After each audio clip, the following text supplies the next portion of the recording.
Assalamualaikum warahmatullahi wabarakatuh. Waalaikumsalam warahmatullahi wabarakatuh. Selamat pagi semuanya. Terima kasih telah hadir dalam sesi presentasi kali ini. Saya Ahmad Brilian Al-Farabi akan memandu jalannya presentasi dari kelompok 7. Kelompok ini akan membawakan materi mengenai topik teori keperawatan Nola J. Bender. Sebelum kita mulai, saya ingin mengingatkan agar semua peserta menjaga ketertiban selama presentasi berlangsung. Jika ada pertanyaan, silakan catat terlebih dahulu karena akan ada sesi tanya jawab di akhir presentasi. Untuk waktu dan tempat kelompok itu kami persilakan.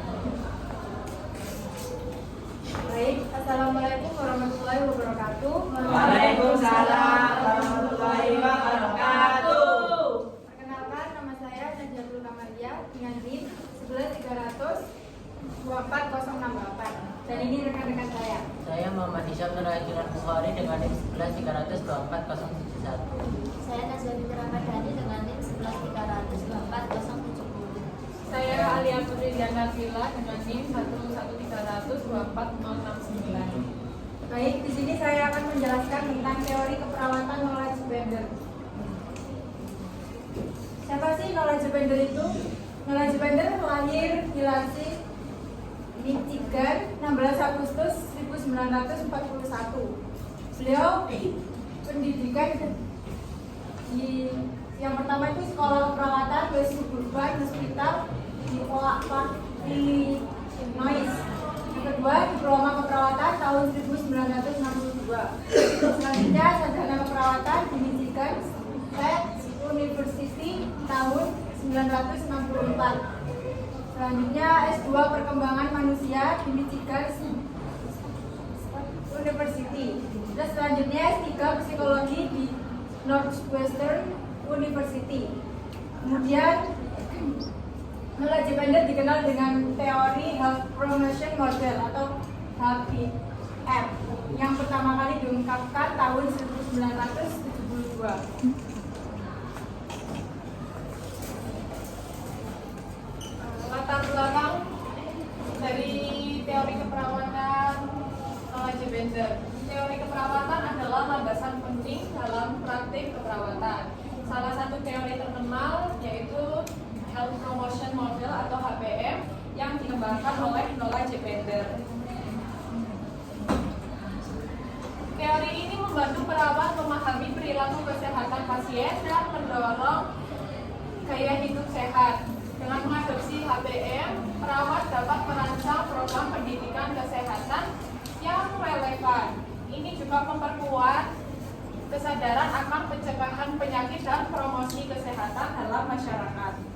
Dengan pemahaman yang lebih baik tentang teori ini, perawat diharapkan dapat efektif dalam mendidik dan meningkatkan partisipasi pasien dalam menjaga kesehatan.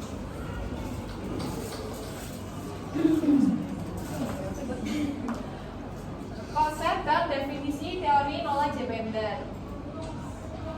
Yang pertama ini ada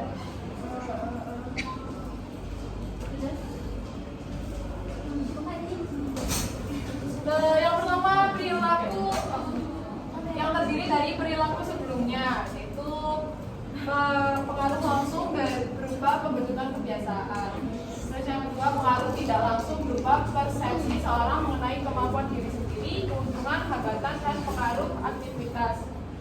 Terus yang kedua itu ada faktor pribadi yang terdiri dari faktor biologis yang termasuk usia dan jenis kelamin. Terus yang kedua faktor psikologis ada keyakinan, dan motivasi. Yang ketiga faktor sosiokultural ya kayak pendidikan atau dan status sosial.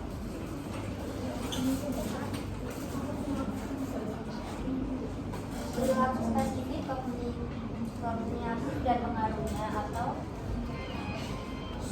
behavior spesifik cognitive and effect. Manfaat yang dirasakan dari tindakan adalah persepsi individu tentang manfaat yang akan mereka dapatkan dari melakukan perilaku sehat.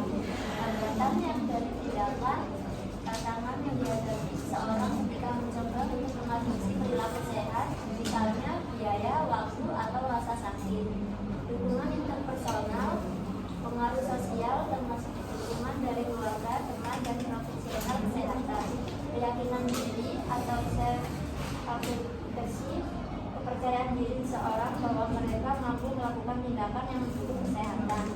pengaruh situasional, pengaruh lingkungan dan keadaan sekitar pada keputusan perilaku sehat.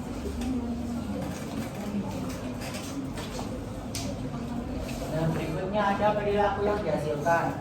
Pertama ini komitmen terhadap perencanaan. Nah, komitmen untuk melakukan tindakan setelah membuat rencana spesifik untuk elemen itu penting ya dalam HPM atau dalam teorinya setelah gender. Terus perilaku promosi kesehatan itu juga termasuk dalam teorinya adalah gender yang dikemukakan oleh beliau yang termasuk dalam buku Health Promotion itu HPM itu tindakan atau perilaku yang dilakukan individu untuk meningkatkan kesehatannya. Nah, terus ini ada bahan konseptual ya. Mungkin di sini nggak kelihatan tapi di atas itu ada menjadi 3 bagian. Ini kita mulai dari yang kiri dulu ya. Yang kiri dulu itu ada karakteristik dan pengalaman individu. Nah, jadi karakteristik dan pengalaman individu itu akan mencakup perilaku terdahulu itu yang di atas sendiri.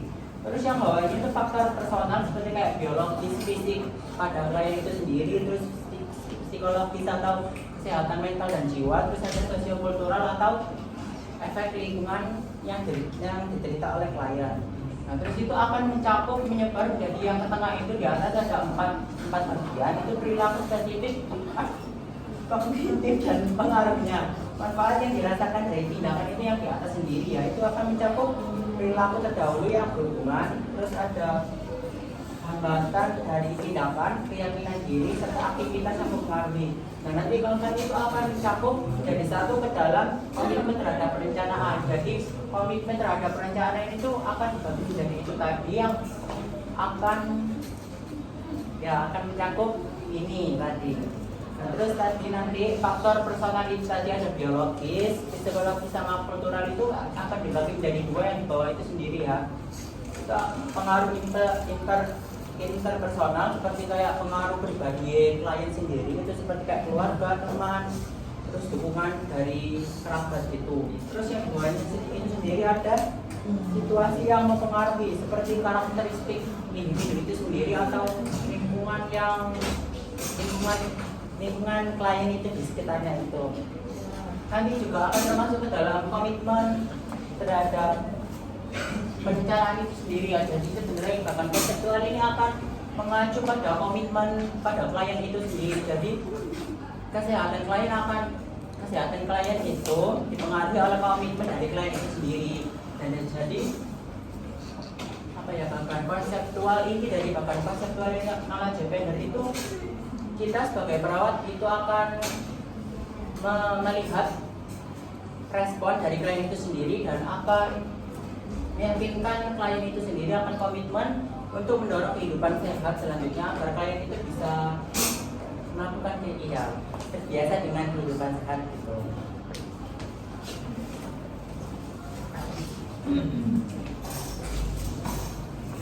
Untuk asumsi menurut knowledge gender, teori HPM didasarkan pada asumsi dari 2 sumber yaitu perilaku kesehatan dan keperawatan. Yang pertama, manusia akan berusaha menciptakan kondisi kehidupan yang mereka senangi. Yang kedua, manusia pada dasarnya memiliki kapasitas untuk menilai diri sesuai dengan kemampuannya.